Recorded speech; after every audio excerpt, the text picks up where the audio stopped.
Hear me? Yeah, man. Good, good. Yeah. Hey, you want to just introduce yourself and give us your 2 minute elevator pitch on your business? Sure. So, Chad Gruen, from Chicago, and when I was growing up, I was an avid soccer player, and I quickly realized that if you wanted to get extra help in a team sport, there was nothing available. But if you wanted help, to do better in academics, you could always call up your school and get a math tutor, etc. So I started the company Sports Made Personal, SMP, that specialized in individual and small group training for team sports, primarily second tier sports.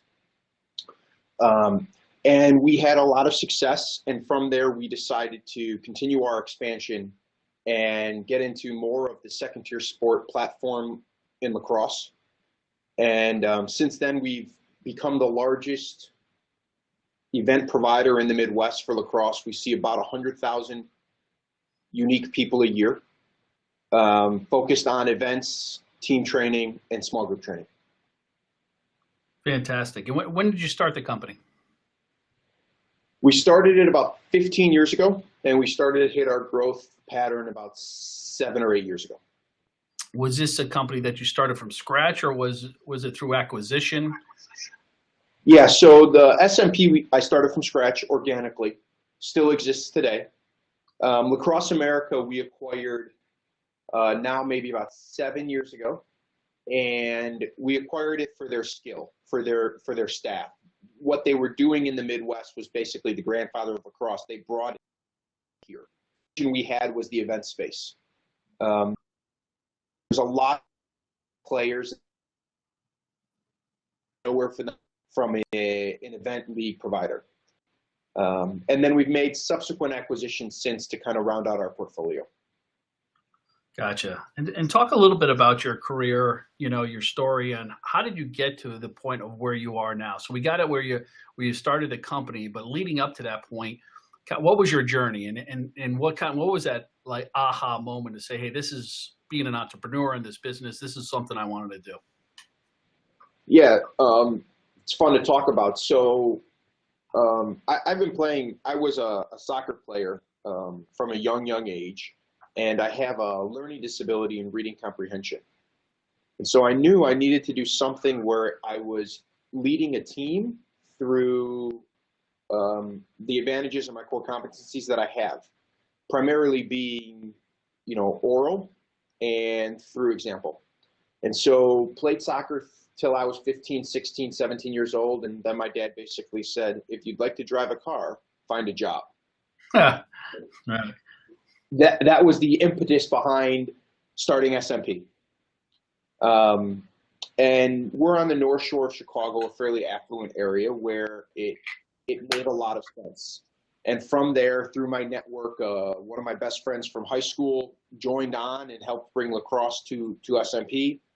And through expanding networks, it kind of took off from there. So how old were you when you started the company? 15. My mom had to drive me to work. That's unbelievable. And did you end up going to college? You went to Ohio State, didn't you? Yeah, so I went to Ohio State. I was lightly recruited there, emphasis on very, very lightly.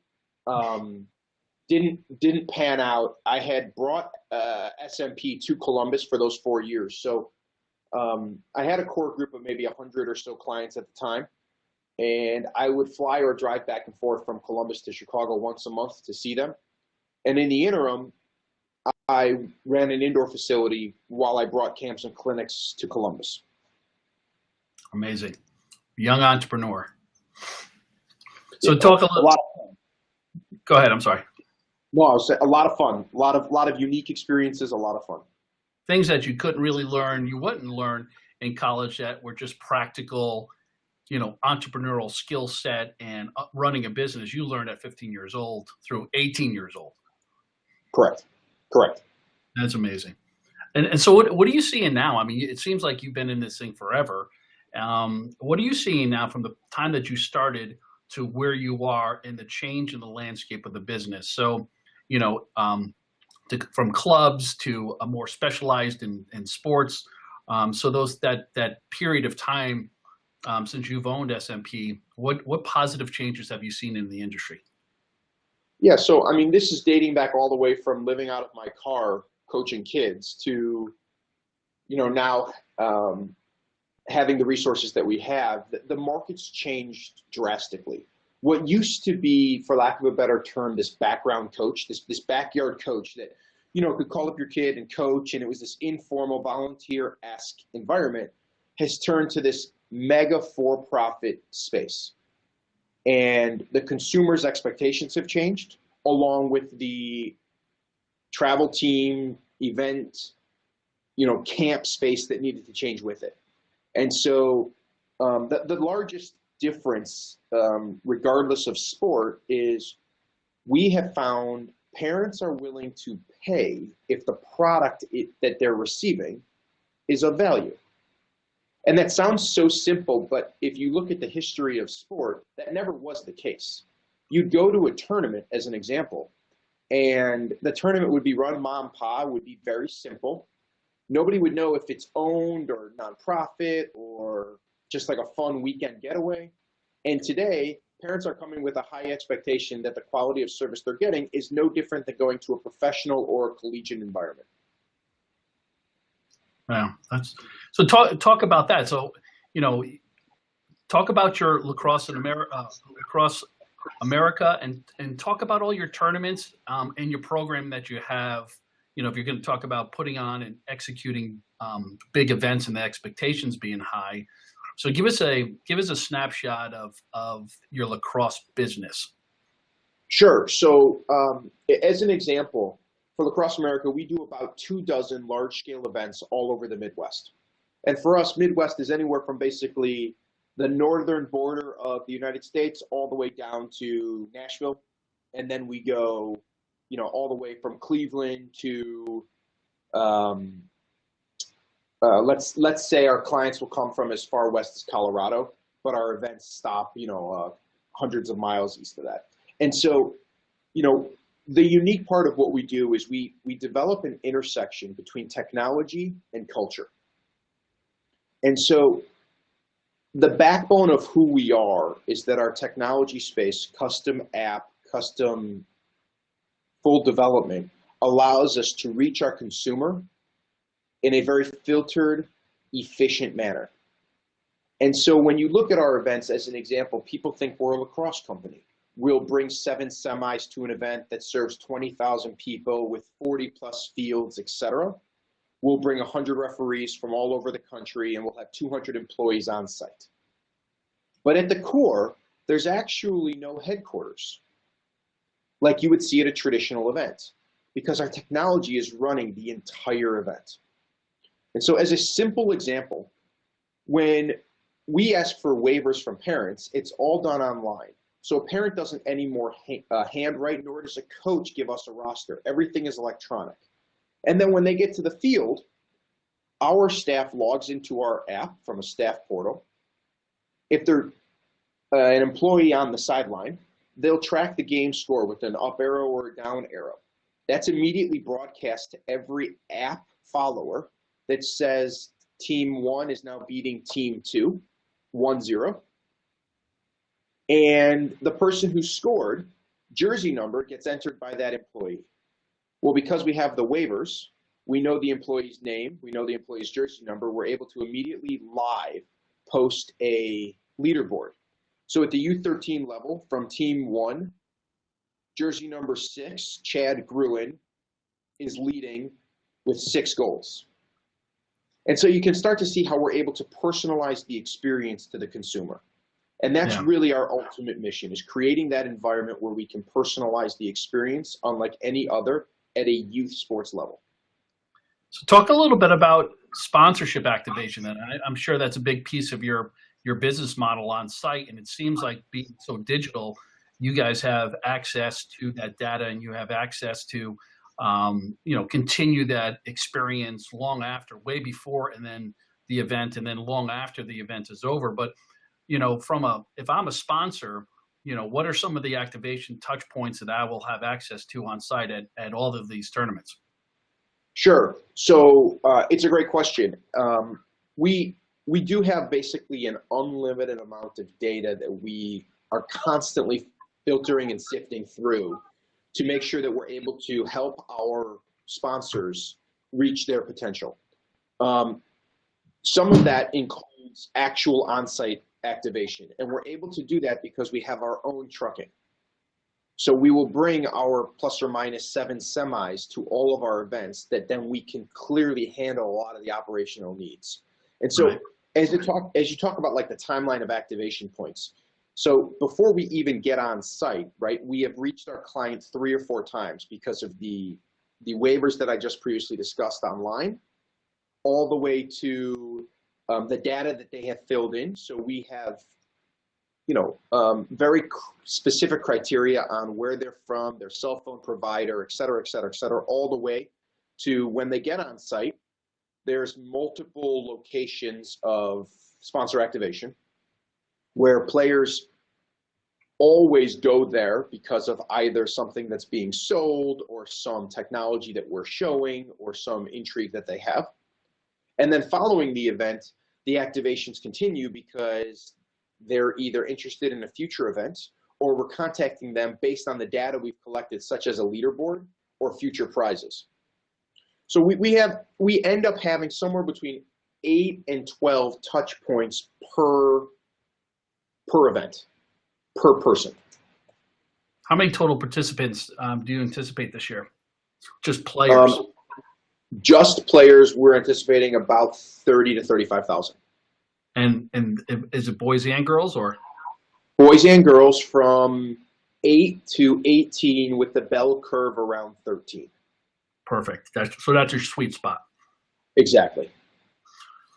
All right. So talk a little bit about this. Let's take a step back for a second. The one advice that I think, and I want to hear your advice for young entrepreneurs coming up. But you said something that was very important earlier on. You had self-awareness on, what you were good at and some of the things that you had to work around because of some challenges that you had. What advice do you give to a young entrepreneur coming up today? Things that you learned that maybe you've done differently, or things that you're proud of that you've done. So it's a funny question, good question, because about once a year I go back to my alma mater, Ohio State, and I speak to the entrepreneurs program and talk about just this exact question. There are probably 2 or 3 things that are really important to me to be an entrepreneur. And number one is passion.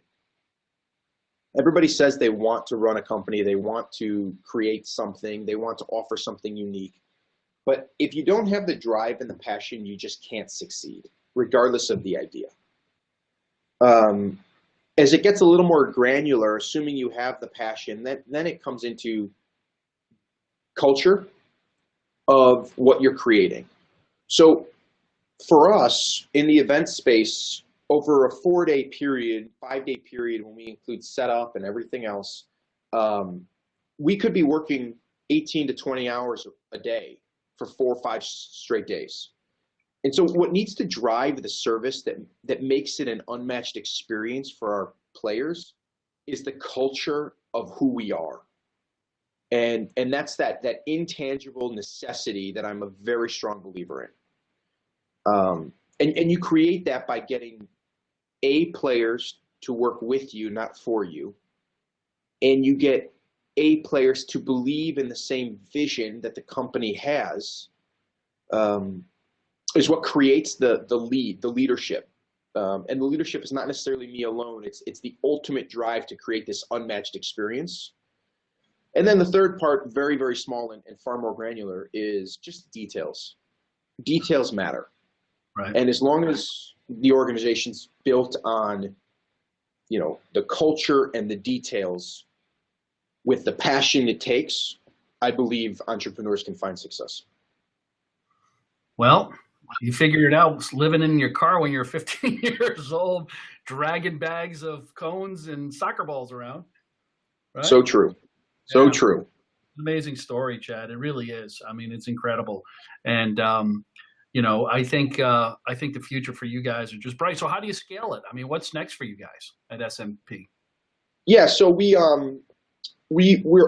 always looking for land growth. Number one for our event space. We normally bring out anywhere between 2 and 5 events a year that are new, um, specifically targeted to areas that we have a database, that we have growth, where lacrosse is continuing its crazy growth. As you know, it's the fastest growing sport in the United States today. So we Mhm. capitalize on that. Um, and we're always looking at other acquisitions in either other sports or similar sports where we can kind of put our technology to work. Right. So Very the ultimate vision, keep in mind, is personalizing sport, taking that team environment and making it successful to the individual. awesome. Awesome. It's a great model. It's a great model. All right. So last question. Actually, maybe two, but this is a big one. So because of your grind and what you've been doing, and I know you're a passionate guy. If it wasn't for this, what would be your fantasy dream job? So something that you'd always love to do. If it wasn't for this and it wasn't for family, etc., I'd move Yeah. down to Florida and work for Disney parks. Love it. Love There's it. there's something magical about the logistics and operations and culture and quote unquote magic that they're Yeah. able to create that I'd love to experience. Yeah. It's a great place to work. It's a great place to work. I'm sure. I'm sure they got some room for some new characters in that in the park. All right, brother. So how do people get a hold of you? Yeah, so definitely feel free to check out our websites. We talked about several companies. One of them was sportsmadepersonal.com, Yep. which we have on the screen. One of them was lacrosseamerica.com. And they can email me directly, which is Chad, CHAD, at sportsmadepersonal.com. Or they can give us a call at 847-588-3550. Thank you, my friend. This has been great. Awesome. Thanks, Rob. I appreciate it. Bye bye.